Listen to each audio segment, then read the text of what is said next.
اهلا وسهلا. اليوم رح اسوي لكم اكله كتير صحيه، هي شوربه شعريه. مكونات كتير سهله وبسيطه. تابعوا معي الخطوات مع طريقه التحضير. عندي معلقه زبده مليانه. هلا بنضيف البصل اللي مقطعته،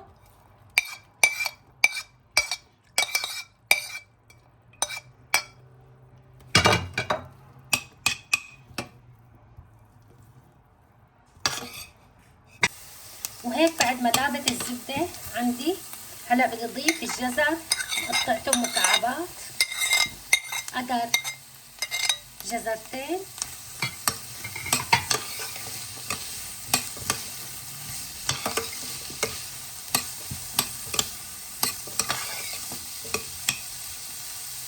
وبدي اضيف معلقه طحين مقوبعه،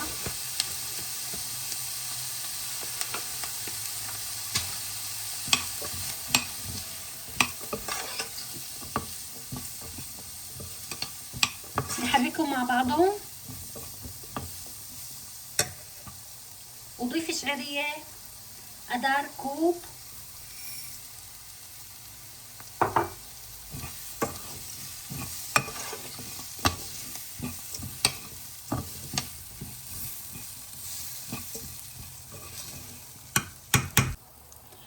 وبدي احط تقريبا شلتر مي،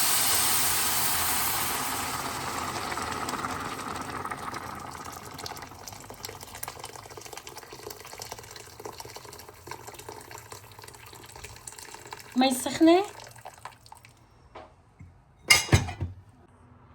ومعلقه صغيره ماجي، وملح اختياري على حسب انتم ما بتحبوه، بس تقريبا معلقه صغيره، وكركم نص معلقه،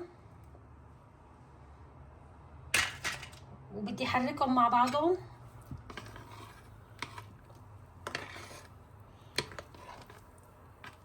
وبدي اخليهم على الغاز على نار هاديه.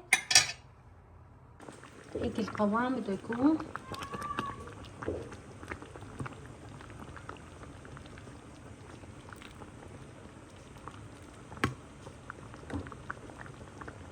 وهيك بعد ما خلصت ضفت البقدونس على الوش حتى تعطي نكهه.